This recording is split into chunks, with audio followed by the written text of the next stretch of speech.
I guess I'll take it over. The Supervisor Richard Forster, our weekly meeting report of April 20th, Tuesday. Wasn't a whole lot on the agenda today, so this is one of those meetings I call a 10-cow meeting that takes just as long to work 100 cows as 10 cows. So this one was a 10-cow meeting. Up first, though, an important item, one that we do every year, is recognize our volunteers in the community, in the county, those that give a lot of time. These are the volunteers that give back to the county, though, and give back to you as citizens. National Volunteer Recognition Week, April 18th through the 24th. Melissa Bird from our Human Services Department in the county got up and introduced some of our initial speakers, and also pointed out that in 2008 we had 8,700, that's 8,700 hours of volunteer time committed to the County of Amador and committed to you, the citizens. In 2009, we had 9,600 hours of volunteer time, so that's almost a 1,000 hour increase, and very significant, but just the hours themselves are very significant. And some of our speakers, John Vale from Animal Control, our director there, made a point to say that the volunteers that do this are not doing it for the recognition. They're doing it because they care about the county, because they want to commit their time back to the county and to helping people. And in the case of animal control, they're committing their time back to help those animals. As Cam and Connie pointed out, you know, a lot of them don't deserve to be in that shelter.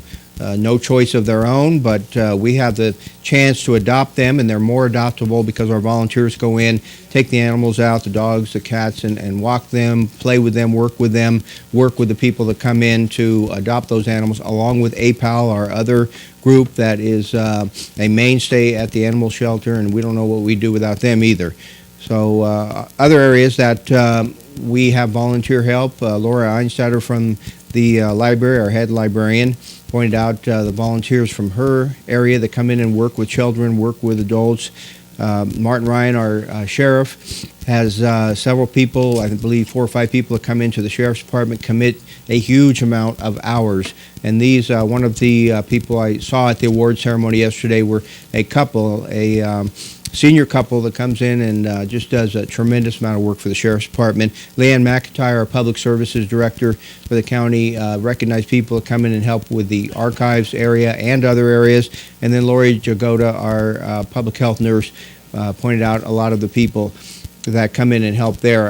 At the award ceremony, you know, all these people get basically as a thank you and a certificate and a little bit of applause, but there were a lot of smiling faces there, and we sure appreciate all of the help that comes from the volunteers in our community. I know we have, as I said, we have the volunteers that go straight for the county. We have APAL. We have many other community organizations out there that contribute a lot of time and effort to keep our community going and make our community a better place. So we appreciate you all.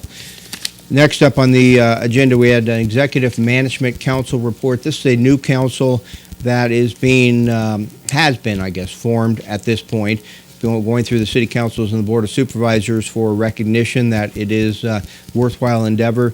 But our CAO, Terry Daly, reported that this council will consist of Terry Daly, our CAO, the chair and vice chair of the board of supervisors, as well as the city manager or city administrator from each incorporated city, and the mayor and vice mayor from those incorporated cities. So it will be a forum for all of these people to get together, talk about the issues of the day, talk about those issues that are plaguing each municipality.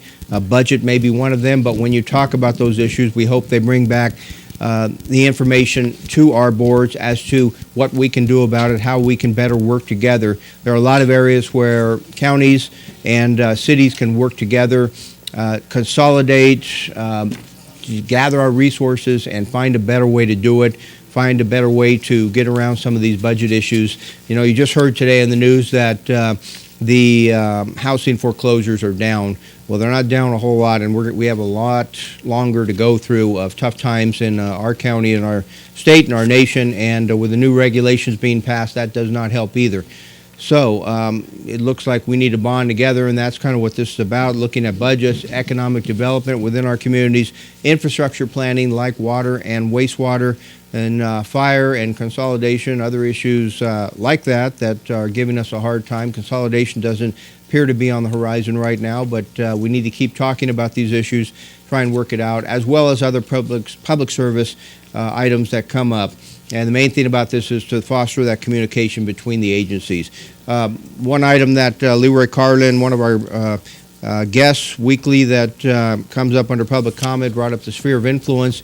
He was questioning the little line that's drawn around the cities and the relevance there. There's going to be a lot of relevance. I know I've had comments from people in District 2 about the relevance of that line in relation to their property and their request from the city not to be included within that line, and yet they were. So a lot more discussion on sphere of influence. 223-6470 at the Board of Supervisors office. Supervisor Richard Forster, we're going to a break.